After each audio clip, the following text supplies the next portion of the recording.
Hello and welcome to another episode of Taylor Talks Comics. Today we're going to go over Art Adams' creature features. Stay tuned.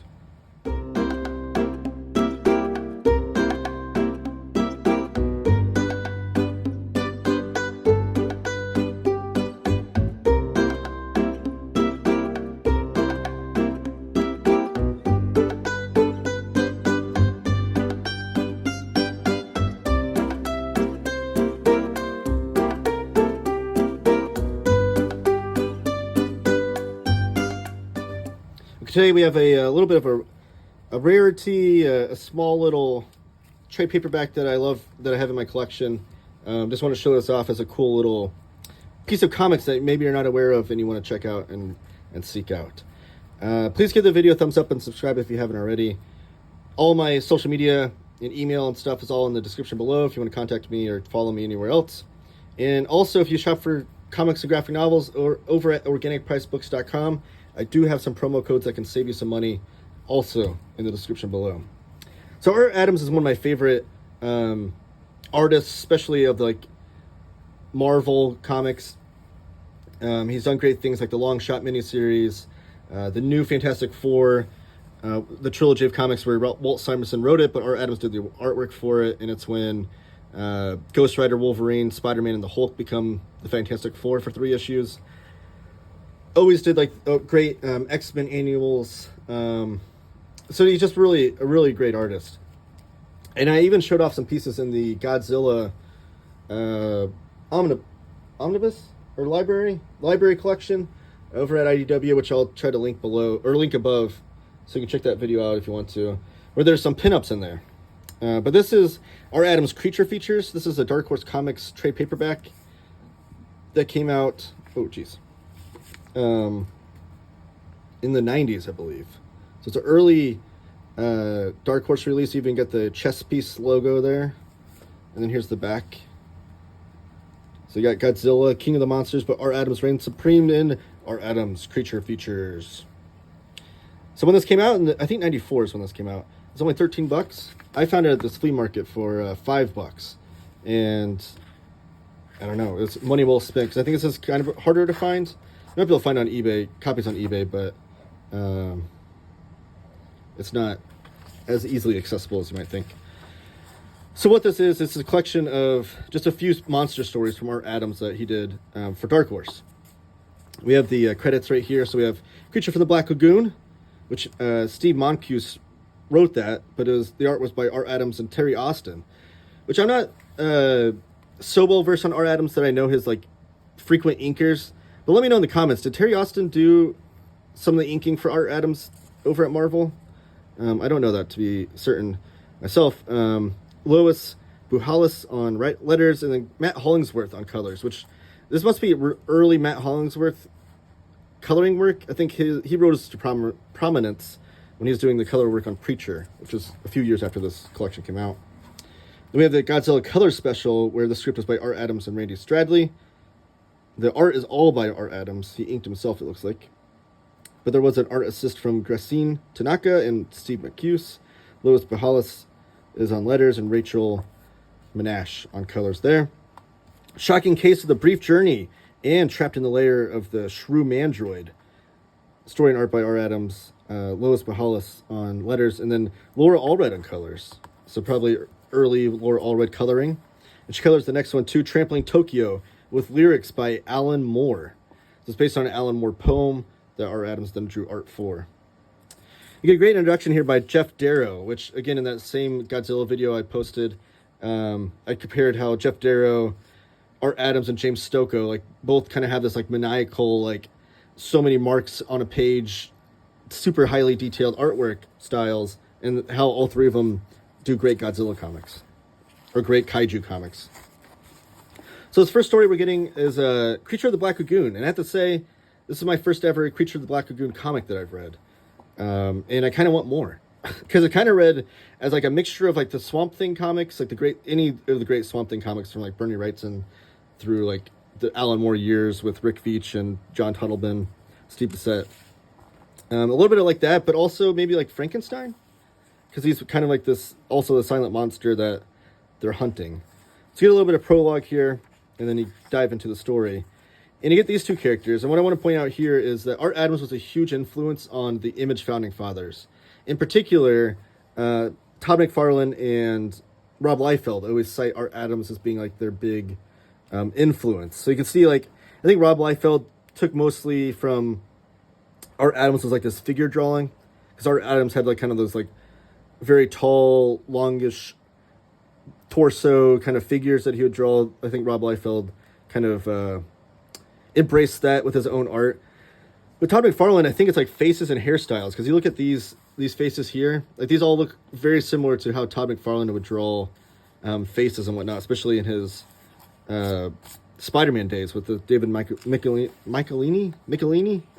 run on Spider-Man. So that's one thing when I was reading through this, I was like, yeah, like those Image founding fathers really did love Art Adams, didn't they? So in the story, you have these two characters that I was pointing to you out just now. This guy is more of a hunter, chasing the dollar kind of thing. This guy's more of an explorer, science explorer, wants to find things for science. And they find this decrepit hand that has like fish qualities to it, and they're trying to figure out who this belongs to, because they're on this exploration to try to find like fossils and whatnot. But then there's this giant hand they're trying to figure out where it came from, and they go and they explore some of the rocks and minerals at the bottom of the lake or ocean or whatever kind of body of water they're in, and determine that some of the fossils and rocks actually do come from thousands of years ago. So it makes someone to go around this bend and find out what the deal is. And you get these creepy moments of the creature from the Black Lagoon kind of stalking some people, like Miss Lawrence here is swimming, and you can see the creature of Black Lagoon kind of touches her toe and she freaks out, but then she comes up, she's like, oh, it must have just been like a fish or something.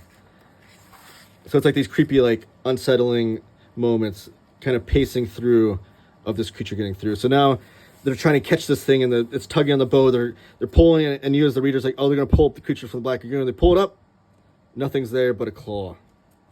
So again, this great foreshadowing, great moments of tension building.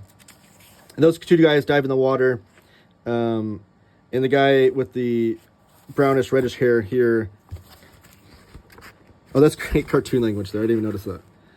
He's angry. He's like, like that's great, like comic strip art you would see back in the day.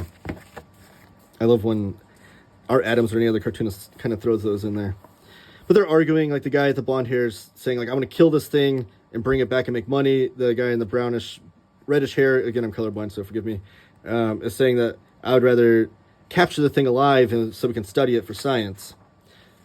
Well, the blonde-haired guy shoots him with an arrow, and then they have to come up for water. And now they're arguing again over, should he have shot him? Should they have captured him?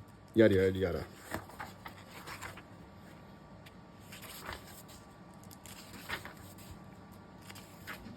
You get more tension building of the creature of the Black Lagoon stalking his prey. He eventually captures Miss Lawrence and takes her.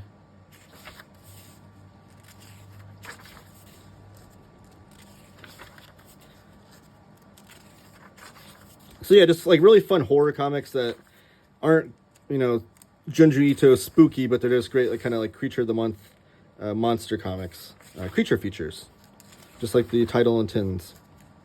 And then that's the end here. Then there's no cover for the Godzilla story. I don't know, because Dark Horse back then had Dark Horse Presents, where it's like an anthology of different cartoonists and stories. It's like where Sin City started, Hellboy started in there. A lot of things were serialized in there. It's kind of like Marvel Comics Presents too, where they kind of had an anthology of different stories. So I'm assuming these stories kind of appeared in those anthologies, because there's no like issue covers or anything in here to depict that. But this is a Godzilla story, Godzilla King of the Monsters. I love Kaiju comics, and I love Godzilla comics. It's one thing that I want to show off on this channel a bunch. But this was with Dark Horse, so I don't think this will ever appear in the IDW library collections, because those are only collecting the IDW stuff. But in this story, we have Godzilla, and the G-Force is the team that's trying to take down Godzilla whenever he makes an appearance. So he's shooting them. Godzilla's destroying boats. With Art Adams' highly detailed, crazy style, that's what you want to see, is a lot of like just Godzilla attacking and Godzilla destruction, right? Like, few people draw debris as good as Art Adams. But in here, they have this giant statue, this giant kaiju-sized statue. Pretty good scale here, too. You can see like a normal human figure versus the statue. And they're trying to kind of cast this spell on this statue to bring it alive to fight Godzilla. So like the G-force and all their guns and stuff are not working. Godzilla's still running rampant. So they're trying to like get this giant statue to come alive to fight Godzilla. And they have to do that. The way they do that is they have to sacrifice someone in order to have the statue come alive. And Godzilla then comes in, stomps on people. Statue didn't come alive. They're freaking out. But then, here it is. Then you get the giant kaiju fight of Godzilla versus the statue. And I don't want to spoil the ending of that in case you want to hunt this down and read it yourself. But great fight scene between a giant kaiju statue and Godzilla. And then in here we get a couple of Monkey Man and O'Brien stories. Monkey Man and O'Brien was the comic series that Art Adams had with Dark Horse back when they had the Legendary imprint or Legends imprint. I forget however you said that. But they had Frank Miller. Excuse me. I know Mike Allred's Madman started there. Art Adams on Monkey Man O'Brien. And I believe Mike Mignola's Hellboy was also part of it. So quite the roster they had involved with this imprint for Dark Horse back in the day. And Monkey Man O'Brien, unfortunately, I think of those, you think of like Sin City, Madman, and Hellboy. Monkey Man O'Brien's probably number 4 on the list of like popularity or success. Unfortunately, because I would have loved to see Art Adams be able to do a huge, long run with these characters. It would have been great. So you get a couple of these short stories of Monkey Man and O'Brien. And then we get Trampling Tokyo from Alan Moore's songbook. Like I said, this is a poem that Alan Moore wrote. And Art Adams is just drawing artwork for it, just like 4 pages. And that's it. So that's Art Adams Creature Features. Let me know in the comments if you're going to track this down or what you think of Art Adams or any other sort of like rarities of Art Adams I should track down. Give the video a thumbs up and subscribe if you haven't. If you want to follow me on social media, that's all in the description below. And again, shop at organicpricebooks.com. My promo codes are in the description below as well. Have a great day. Keep reading comics.